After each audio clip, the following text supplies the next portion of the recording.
I remember when people started passing away and no one could figure it out. It was all of a sudden it was the gay cancer. Men being diagnosed with AIDS, either superficially or very seriously, who were thrown, actually evicted from their apartments, more often than not by their roommates or lovers. I remember people wouldn't touch me, physically touch me. Yeah, people didn't want to use things I had used. People were afraid, and of course, lots of people on the in the regular community, the straight normal community, were terrified. Shanti had been working with breast cancer in Berkeley.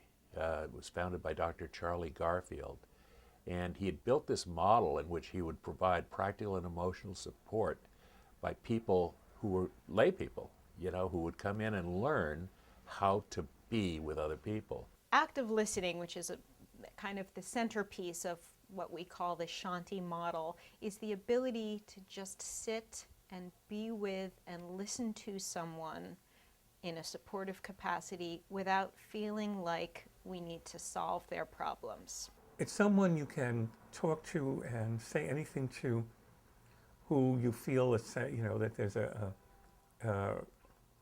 commitment to privacy, and so it's like a therapist in that the volunteer is a special person in your life who doesn't inhabit any others, although you can become friendly and become friends, as we did. I'm legally blind and I can't drive, so having a volunteer with a car is really great. You know, I mean, there's so many things you can get done in one day if you have a car.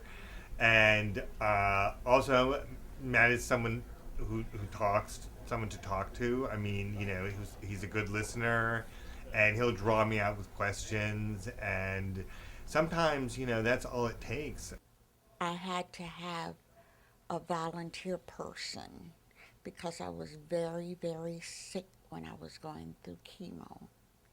She went to the grocery store for me because at that time I could only eat watermelon popsicles and cream of wheat, which I know you might not understand, but that's all I could eat.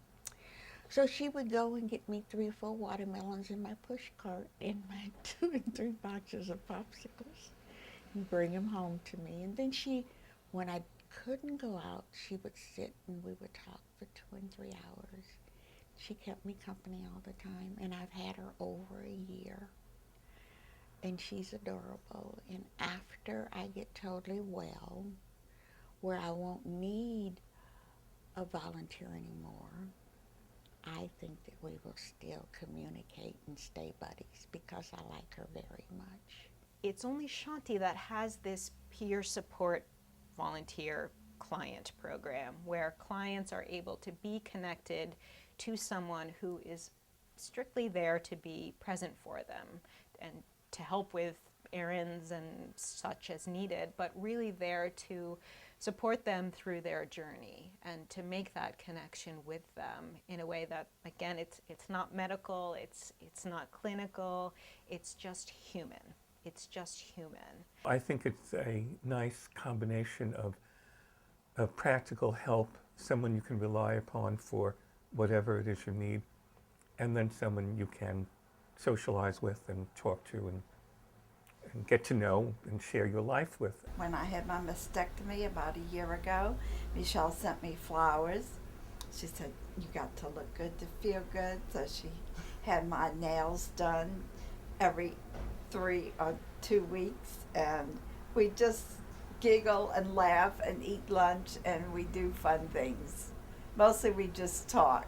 The whole training is about how can you be a compassionate presence for another person.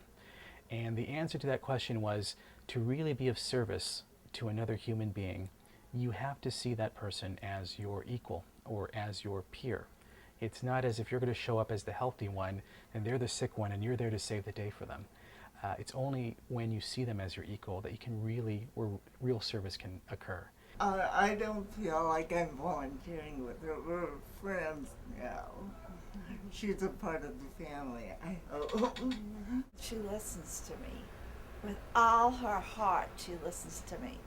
To have somebody make things easier for you, I don't know, it's like a little daily miracle. Shanti tells you that you are enough. Your best self, your kind self, is going to be enough to be of meaningful difference to another human being. You know what I like about this is, it's a good, this sounds so anti-feminist and retro, I guess, but it's a girly time. You know, it's so hard having girlfriends who aren't related to work or getting ahead, you know. The medical situation or setting is there to address the illness, and sometimes the person gets lost.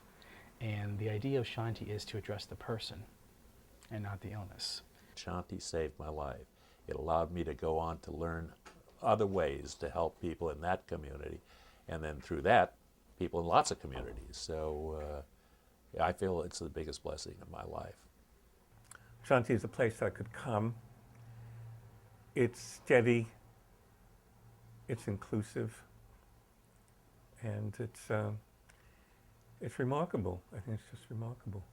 How many people in the community have such fondness for Shanti and what Shanti represents? It's really a unique legacy of compassionate care that we've had now for 35 years. More and more we're serving clients over the long term, for far longer than the agency did back in its early days. And so there is the constant need for more funding to keep up the programs that Shanti has developed. If I hit the lottery today, I would make sure that Shanti would get as much as I could possibly give as far as tidings is concerned, because I would also give to my ministers, but I'd make sure that Shanti had its share.